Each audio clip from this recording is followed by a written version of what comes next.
Hello दोस्तों, हम आपके गुरु साइंस स्टडी में आप लोगों का स्वागत करता हूँ। फिर एक बार लेके आए हैं आप लोग को साइंस का क्वेश्चन पेपर, जो बिहार बोर्ड में बहुत बार ऐसा ही क्वेश्चन देखने को मिला है और इस बार भी देखने को मिलेगा। तो और चैनल पर नए आए हैं तो लाइक शेयर सब्सक्राइब कर दीजिएगा और बेल आइकन को दबा दीजिएगा कि जब भी वीडियो डाले तो नोटिफिकेशन सबसे पहले आप तक पहुंचे। तो क्वेश्चन आपके स्क्रीन पर दिखाई दे रहा होगा। बोला गया है कि किसी उत्तल लेंस की फोकस दूरी हमेशा होती है। किसी उत्तल लेंस की फोकस दूरी अब क्या होती है? प्लस निगेटिव, प्लस माइनस दोनों, और इनमें से कोई नहीं। तो आपका सही जवाब होगा भाई जी ए, पॉजिटिव होती है। धनात्मक जिसको बोलते हैं। एक मिनट, हाँ तो गया। बोला गया है कि किस शब्दकोश में पाए गए छोटे अक्षरों को पढ़ते समय किस समय आप निम्न में से कौन सा लेंस का पसंद करते हैं? मतलब 50 सेंटीमीटर फोकस दूरी का एक उत्तल लेंस, 50 सेंटीमीटर फोकस दूरी का अवतल लेंस, 50 सेंटीमीटर फोकस दूरी का एक, सॉरी यहाँ 5 सेंटीमीटर होगा, यहाँ 50 नहीं होगा, 5 सेंटीमीटर। अब 5 सेंटीमीटर फोकस दूरी का एक अवतल लेंस। तो भाई जी आपका देखते हैं कि आपका आंसर क्या होगा।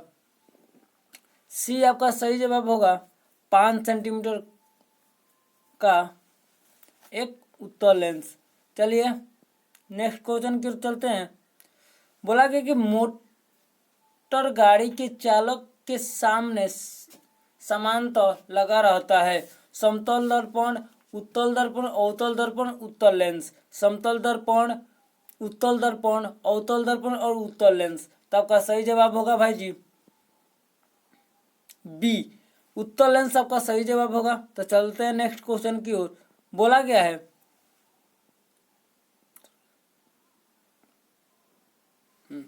बोला गया एक व्यक्ति समतल दर्पण की 4 मीटर पर सेकेंड की चाल से आ रहा है तो व्यक्ति के को समतल दर्पण में बना अपना प्रतिबिंब किस चाल से आता हुआ प्रतीत होता है? होगा 4 मीटर पर सेकेंड, 2 मीटर पर सेकेंड, 8 मीटर पर सेकेंड, इनमें से कोई नहीं। तो भाई जी आपका आंसर का जवाब रहेगा यहाँ पे। तो देखते हैं आपका आंसर होगा ये आपका सच भाई जी यहाँ पर गलती दे दिया है। ए आपका सही जवाब होगा ए। तो चलते हैं नेक्स्ट क्वेश्चन की ओर।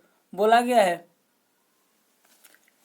नेत्र लेंस की फोकस दूरी बढ़ जाने से आंख में उत्पन्न दोष होता है। निकट दृष्टि दोष, दीर्घ दृष्टि दोष, ज्यादा दृष्टि दोष और दृष्टि अभ्यास। तो देखते हैं आपका सही जवाब क्या होगा भाई जी। तो आपका सही जवाब होगा बी, आपका सही जवाब होगा बी, दृष्टि दोष, दीर्घ दृष्टि दोष। तो सही, चलते हैं नेक्स्ट क्वेश्चन की ओर। तो दूरदृष्टि दोष वाले व्यक्ति द्वारा जिस चश्मे का प्रयोग किया जाता है उसमें लगे लेंस होते हैं उत्तल लेंस, अवतल लेंस, बेलनाकार लेंस और बाइफोकस लेंस। तो आपका सही जवाब क्या होगा भाई जी? कमेंट में जल्दी लिख के बताइए। भाई जी सब लाइव चल रहा है, यहाँ पर लाइव स्ट्रीम हो रहा है, तो इसको ज़्यादा से ज़्यादा शेयर कर दीजिए कि यही क्वेश्चन आपको बिहार बोर्ड में भी देखने को मिलेंगे। तो आपका सही जवाब होगा भाई जी देखते हैं क्या होता है। आपका सही जवाब होगा भाई जी ए, उत्तल लेंस। विद्युत आवेश की इकाई होती है, विद्युत आवेश की इकाई होती है, क्या होती है? कूलम, वोल्ट, एम्पियर, इनमें से कोई नहीं। कूलम, वोल्ट, एम्पियर, इनमें से कोई नहीं। देखते हैं आपका आंसर क्या होगा। आपका ये आपका सही जवाब होगा भाई जी, कूलम होता है।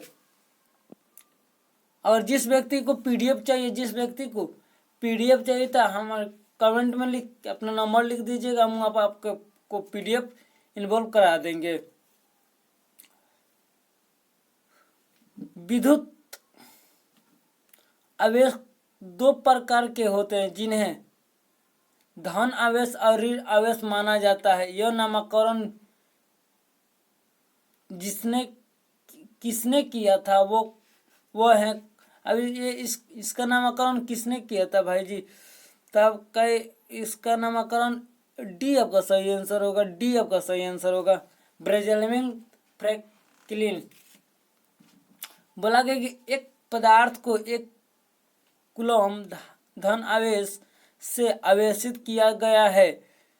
इस आवेशन में पदार्थ से जो इलेक्ट्रॉन निकलता है उसकी संख्या क्या होती है? तो आपका ऑप्शन 4 को आपके स्क्रीन पर दिखाई दे रहा होगा कि 6.25 गुणे 10 के पावर 18, 1.6 गुणे 10 के पावर -19, 6.25 गुणे 10 के पावर 19, इनमें से कोई नहीं। तो आपका सही जवाब क्या होगा, देखते हैं भाई जी। ए आपका सही जवाब होगा, 6.25 10 के पावर 18।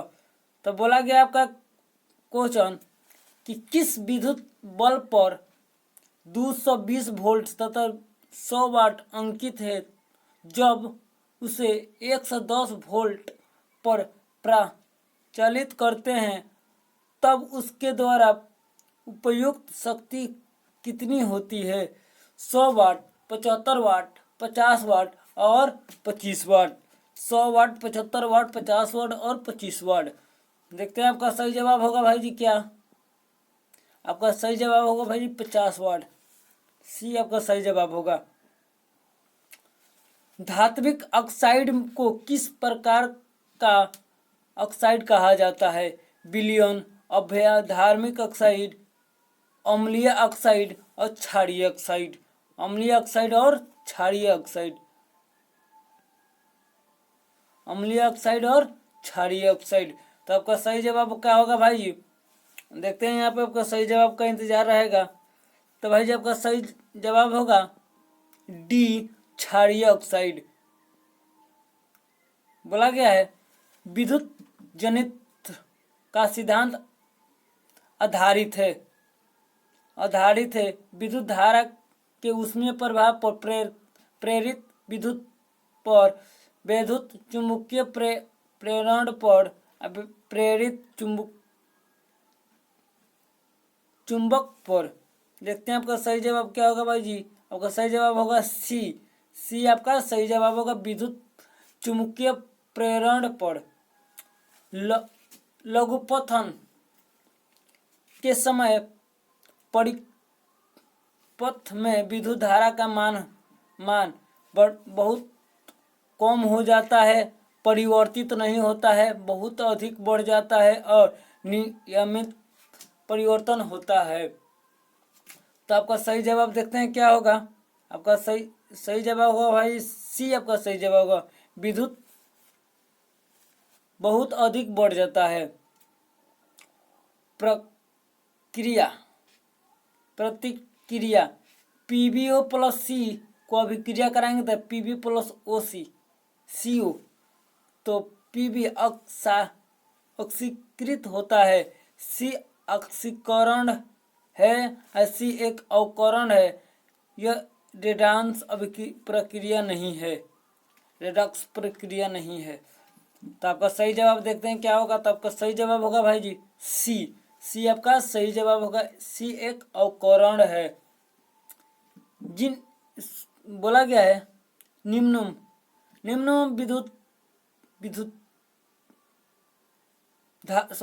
में धातु में से कौन NaOH OH के विलयन से H2 देता है, H2 देता है MgCu Li Ll Al और Ag।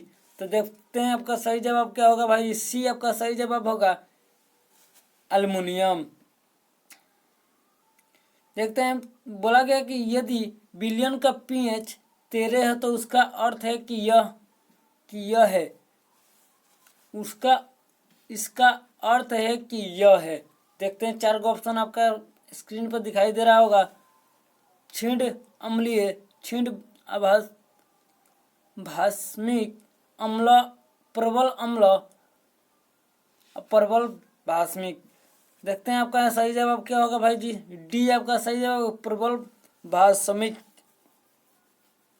बोला गया साधारण ताप पर फास्फोरस का अणुसूत्र है P2 P3 और P4, P2 P3 और P4। आपका सही जवाब का इंतजार है कि आपका सही जवाब आपका स्क्रीन पर आ गया है डी P4। पीतल में रहता है, पीतल में क्या क्या, पीतल आप देखे होंगे ना भाई जी। तो पीतल में क्या क्या शामिल रहता है देखते हैं आपका Cu तथा Sn, Cu तथा Zn तथा Pb, Sn तथा Pb। तो आपका सही जवाब क्या होगा भाई जी। आपका सही जवाब आपका स्क्रीन पर शो कर रहा होगा। आपका सही जवाब होगा बी आपका सही जवाब होगा।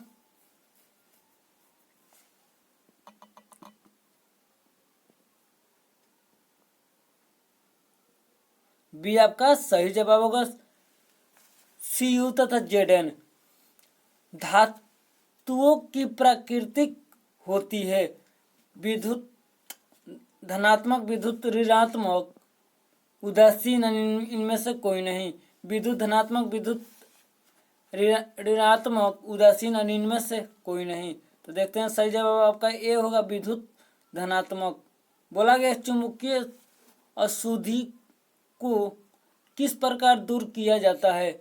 चुंबकीय अशुद्धि को किस प्रकार दूर किया जाता है। चुंबकीय अशुद्धि को किस प्रकार दूर किया जाता है।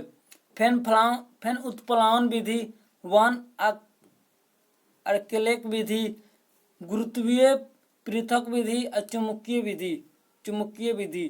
तो आपका सही जवाब का इंतजार रहेगा भाई जी। सही जवाब आपका होगा डी आपका सही जवाब होगा चुंबकीय विधि। बोला गया है कि कार्बनिक यौगिक का आवश्यक तत्व है। कार्बनिक यौगिक आवश्यक तत्व है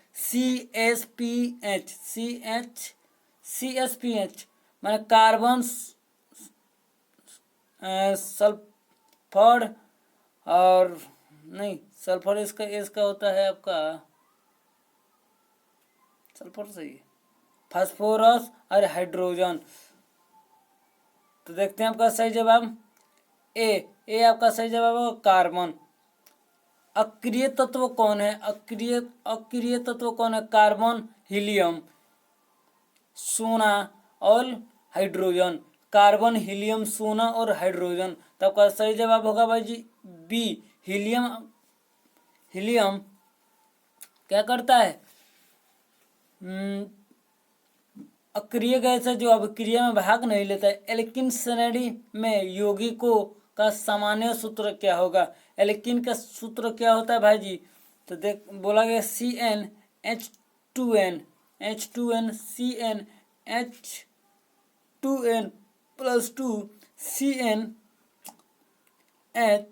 - 2 और CnH2n + 1। तो आपका सही जवाब होगा भाई जी। देखते हैं आपका सही जवाब होगा ए आपका सही जवाब होगा CnH2n। अपमार्जक बनाने में उपयोग होता है इथाइन एस्ट्रिक पोटास का, अल्कोहल और गंधकमक मल का। तो आपका सही जवाब होगा भाई जी सी अल्कोहल का। आवर्त सारणी में 7A का तत्व है। आवर्त सारणी में 7A का तत्व है जिसको कहते हैं हाइड्रोजन। हाइड्रोजन कहलाता है। धातुओं के साथ अभिक्रिया नहीं करता है। निष्क्रिय गैस के अपेक्षा 2 इलेक्ट्रॉन कम रहते हैं। अज्ञात तत्व है। तो आपका सही जवाब क्या होगा भाई जी? ए हाइलोजन। चलते हैं नेक्स्ट क्वेश्चन के। बोला गया कि आवर्त सारणी में बाएं से दाएं जाने पर प्रकृति के बारे में कौन सा कथन असत्य है? तत्वों की धात्विक प्रकृति घटती है। संयोजकता, इलेक्ट्रॉन की संख्या बढ़ती है। परमाणु आसानी से इलेक्ट्रॉन का त्याग कर देते हैं। इसके ऑक्साइड अधिक अम्लीय होता है। तो आपका सही जवाब क्या होगा देखते हैं। सी, परमाणु आसानी से इलेक्ट्रॉन त्याग कर देते हैं। बोला गया प्रकाश संश्लेषण की क्रिया में उत्पन्न होता है। प्रकाश संश्लेषण की क्रिया में उत्पन्न होता है प्रोटीन, कार्बोट, विटामिन और वसा। आपका सही जवाब क्या होगा भाई जी? देखते हैं। आपका सही जवाब होगा बी आपका सही जवाब होगा कार्बोज। बोला गया है अंडाणु निषेचन होता है योनि से, गर्भाशय से, फलोपिनियन नाभिक से, अंडाशय से। तो आपका सही जवाब का इंतजार रहेगा भाई जी। तो आपका सही जवाब होगा सी, फलोपिनियन नाभिक से। बोला गया श्वसन की क्रिया होती है साइटोप्लाज्मा में कम, माइक्रोकंडिया में, राइबोसोम में और हलित लवण में। तो आपका सही आंसर होगा बी आपका सही जवाब होगा भाई जी। माइक्रोकंडिया में एक स्वच्छ मनुष्यों को प्रकुचलन एवं अनुशिथिलन दबा देता है। तो किसका ऑप्शन होगा 120/80, 80/120, 80/100 और 72/80। तो आपका सही जवाब होगा भाई जी ए 120/80। ब्लड प्रेशर की यहाँ बात कर रहा है, ठीक है ना भाई जी। Blood pressure. पत्तियों का मुरझाना किस पादप हार्मोन का कारण संभव हो पाता है? पत्तियों का मुरझाना किस पादप हार्मोन के कारण संभव हो पाता है? जिरेलियम, साइटोकाइनेनी, एसिटिक अम्ल सभी सही है। तो देखते हैं आपका आंसर का क्या होता है। सी आपका सही जवाब होगा भाई जी, एसिटिक अम्ल। बोला गया है कौन सा पादप नियंत्रण फल बेचने वाले द्वारा उपयोग किया जाता है? कौन सा पादप नियंत्रक फल बेचने वाले द्वारा उत्पन्न किए जाते हैं? एसिटिक अम्ल, जिबरेलियम, इथाइलिक और आयसन। तो आपका सही जवाब क्या होगा भाई जी? देखते हैं। आपका सही जवाब होगा सी, इथाइलिक। कार्बनिक यौगिक में कार्बन की संयोजकता होती है 2, 4, 6, 8। 2, 4, 6, 8। कार्बनिक यौगिक में कार्बन की संयोजकता होती है 2, 4, 6, 8। तो आपका सही जवाब क्या होगा? देखते हैं। सही जवाब होगा बी 4। एक्स रोग का प्रमुख कारण होता है असुरक्षित यकृत संपन्न, खून की कमी, विटामिन की कमी, पोषण की कमी।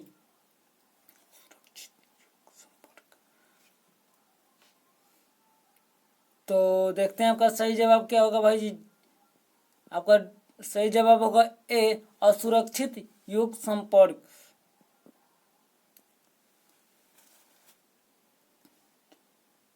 चमगादड़ एवं पक्षी के पंख किस प्रकार के योग अंग का उदाहरण है?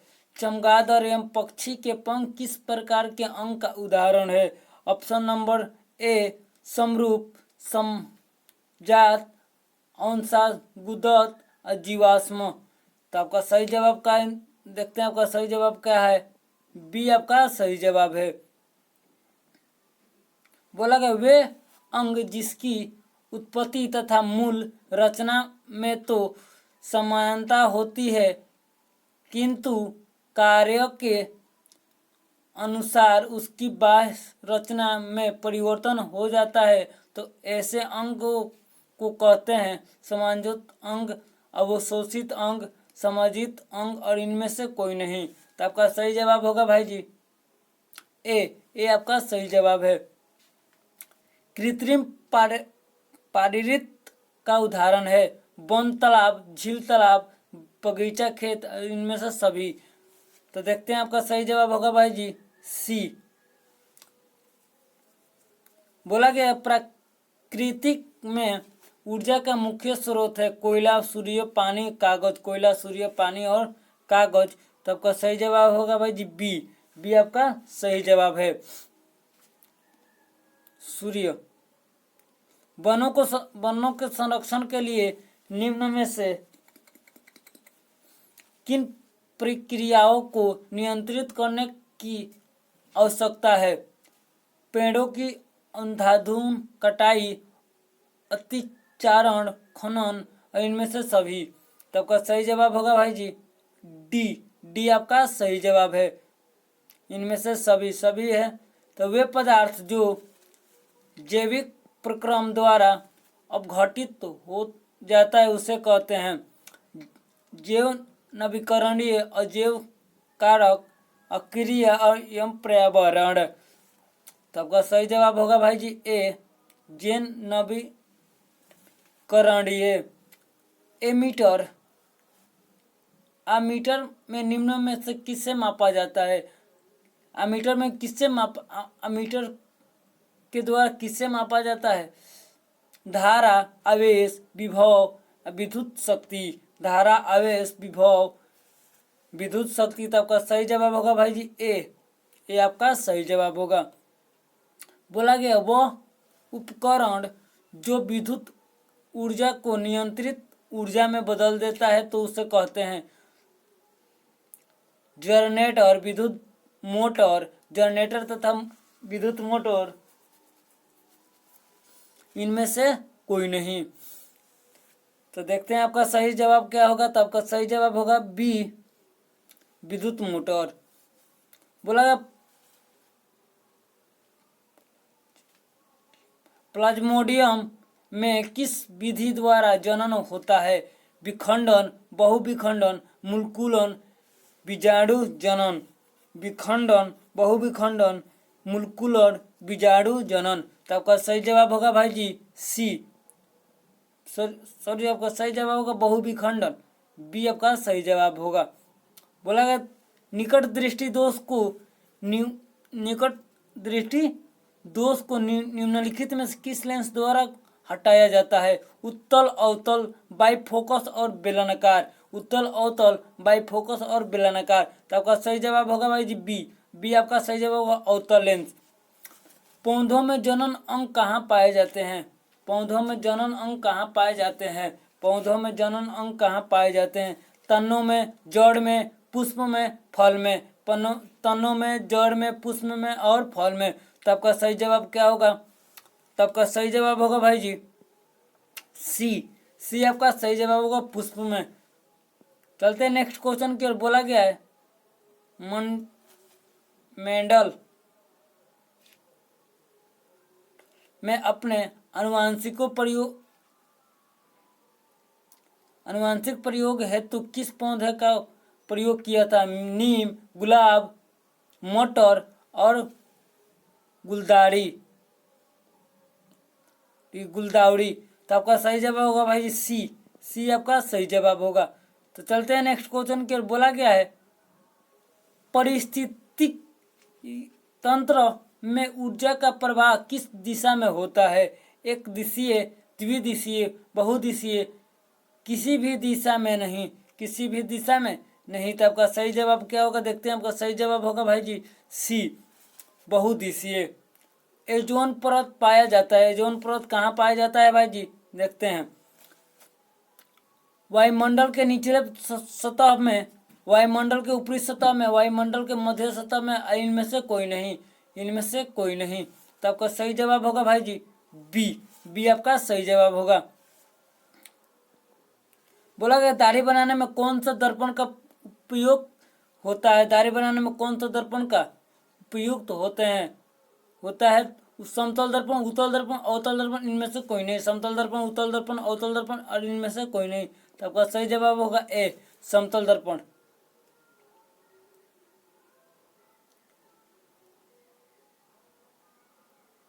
प्रकाश के परावर्तन में कितने नियम हैं? प्रकाश के परावर्तन में कितने नियम है? 1 2 3 4, 1 2 3 4। तो आपका सही जवाब होगा भाई जी बी। बी आपका सही जवाब होगा। 2 नियम है। बोला गया निम्नवर्त में प्रकाश की चाल होती है 3 × 10 के पावर 8 मीटर पर सेकेंड, 3 × 10 के पावर 8 सेंटीमीटर पर सेकेंड, और 3 × 10 के पावर 8 किलोमीटर पर सेकेंड, और 3 × 10 के पावर 8 मीटर पर सेकेंड। तो आपका सही जवाब होगा भाई जी ए, 3 × 10 के पावर 8 मीटर पर सेकेंड। किस दर्पण में बड़ा प्रतिबिंब बनाता है? किस दर्पण बड़ा प्रतिबिंब बनाता है?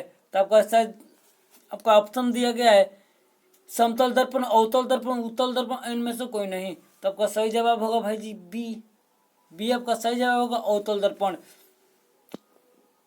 बोला गया दंत विशेषज्ञ किस दर्पण का उपयोग मरीजों के दांत का बड़ा प्रतिबिंब देखने के लिए होता है? समतल दर्पण, अवतल दर्पण, उत्तल दर्पण और इनमें से सभी। तो सही जवाब होगा भाई जी अवतल दर्पण।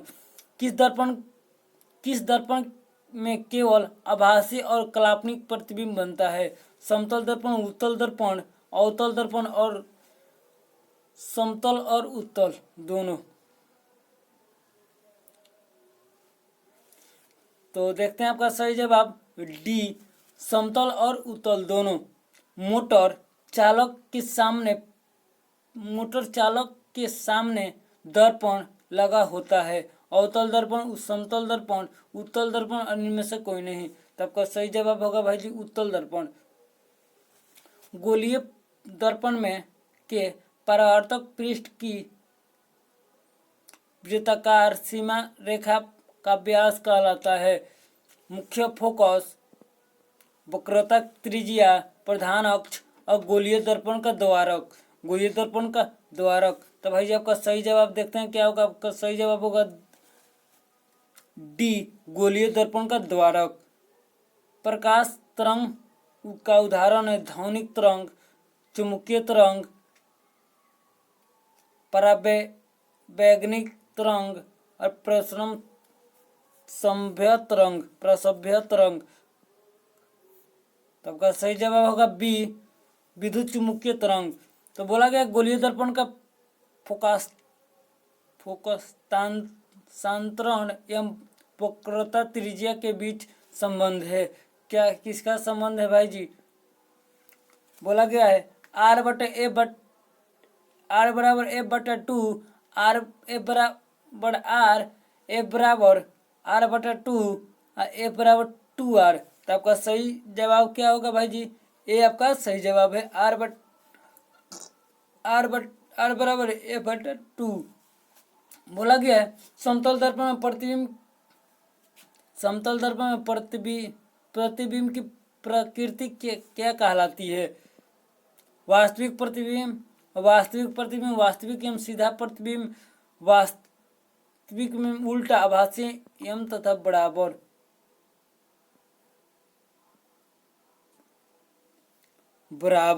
तो आपका सही जवाब होगा भाई जी डी, डी आपका सही जवाब होगा। तो चलते हैं आगे।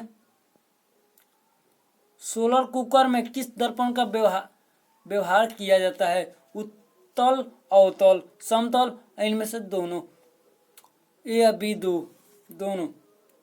तो सही जवाब होगा भाई जी आपका बी आपका सही जवाब होगा, अवतल दर्पण। सर्च लाइट का परावर्तक सतह होता है, पहला होता है उत्तल, अवतल, समतल, परावैकिक। तो सही जवाब आपका होगा भाई जी बी आपका सही जवाब है। चलते हैं नेक्स्ट क्वेश्चन की ओर। बोला कि यदि बीम का प्रतिबिंब का आवर्धन ऋणात्मक हो तो उस प्रतिबिंब की प्रकृति क्या कहलाती है, क्या होगी? वास्तविक एवं उल्टा, वास्तविक एवं सीधा, आभासी एवं सीधा एवं अभासी एवं उल्टा। तो आपका सही जवाब होगा भाई जी ए। बोला गया है किसी दर्पण के सामने आप चाहे जितनी दूरी पर खड़े हो, आपका प्रतिबिंब सीधा ही बनता है। अभ्यंतर संभवतः दर्पण है तो दर्पण कौन है? केवल समतल, केवल अवतल, केवल उत्तल, समतल या उत्तल। चलते हैं अगले को आंसर की ओर। डी नंबर सही आंसर होगा, समतल एवं या उत्तल। बोला गया है अवतल दर्पण द्वारा किसी वस्तु का बना प्रतिबिंब आभासी, सीधा तथा बीम से बड़ा पाया गया वस्तु की स्थिति कहाँ होनी चाहिए?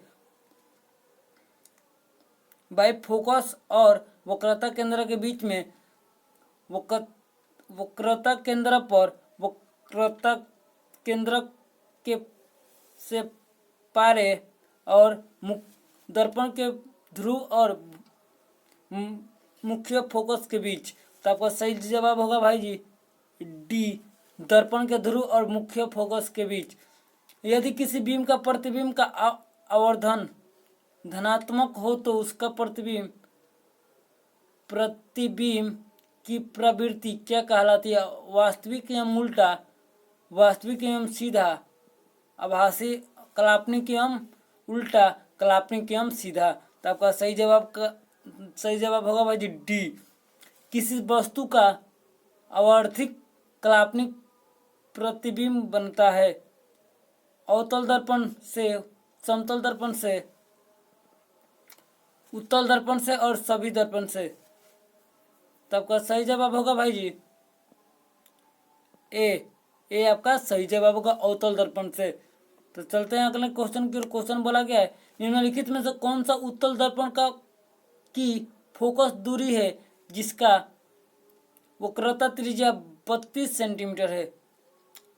+8 सेंटीमीटर, -8 सेंटीमीटर, +16 सेंटीमीटर, -16 सेंटीमीटर।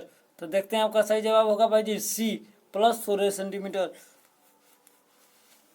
परावर्तन के नियम से निर्धारित होती है आपतन कोण, परावर्तन कोण, आपतन कोण, विचलन कोण, इनमें से कोई नहीं। तो देखते हैं आपका सही जवाब होगा भाई जी ए, आपतन कोण, परावर्तन कोण। बोला गया है कि समतल दर्पण द्वारा बना प्रतिबिंब होता है वास्तविक, काल्पनिक, ए और बी, इनमें से कोई नहीं।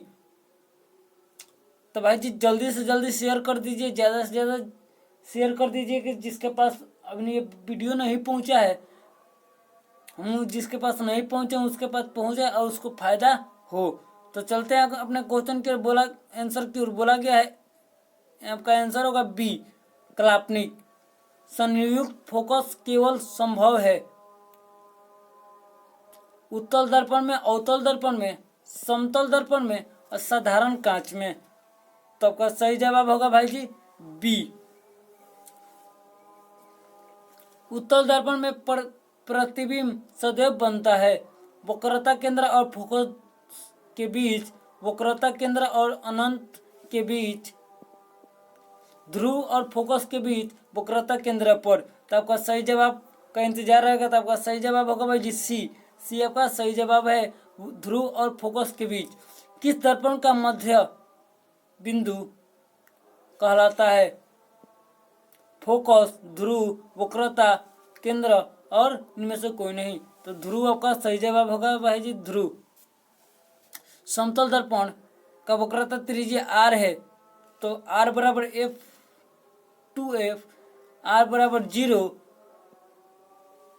आर बराबर अनंत और इनमें से कोई नहीं। तो आपका सही जवाब होगा भाई जी सी, आर बराबर अनंत होता है।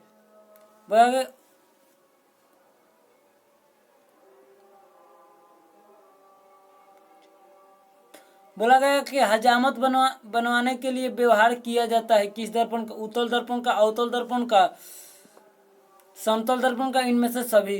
तो आपका सही जवाब होगा भाई जी अवतल दर्पण का। समतल दर्पण का रेखीय आवर्धन होता है m लेस देन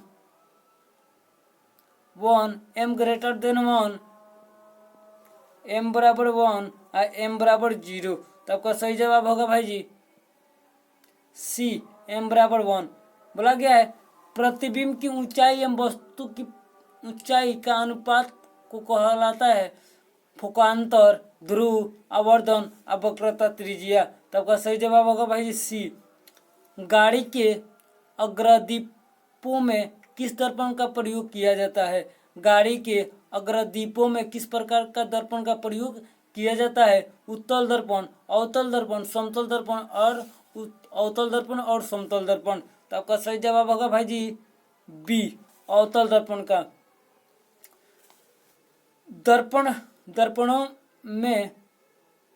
दर्पणों के प्रयोग में सभी दूरियां मापी जाती है। दर्पण के ध्रुव से, दर्पण के मुख्य फोकस से, दर्पण का वक्रता त्रिज्या से, दर्पण के ध्रुव या वक्रता केंद्र से। तो आपका सही जवाब होगा भाई जी ए, दर्पण का ध्रुव से। गोलीय दर्पण की जिसका दृश्य क्षेत्र बहुत विस्तृत होता है, अवतल दर्पण, उत्तल दर्पण और समतल और इनमें से कोई नहीं। तो आपका सही जवाब होगा भाई जी बी। निम्नलिखित में से कौन सा अकृत हाइड्रोकार्बन है? C6H6, C2H2, C7H7 और C4H10। तो आपका सही जवाब होगा भाई जी डी, C4H10। तो ये था आपका क्वेश्चन, बहुत बार बिहार बोर्ड में अब की बार पूछे जाने वाले क्वेश्चन था ये। तो चलते हैं, तो आज के लिए इतने ही रहने देते हैं। अगर चैनल पर नए आए तो लाइक शेयर सब्सक्राइब कर दीजिएगा कि आप ही लोग से हम हैं, ना कि हमसे आप लोग हैं, ठीक है? तो लाइक शेयर सब्सक्राइब कर दीजिएगा कि ज़्यादा से ज़्यादा लोगों तक तो पहुँचे, ज़्यादा से ज़्यादा लोग का कर सके, इस यहाँ से हमारे साथ जुड़ सके। तो आज के लिए इतना ही रहने देते हैं। जय हिंद, जय भारत।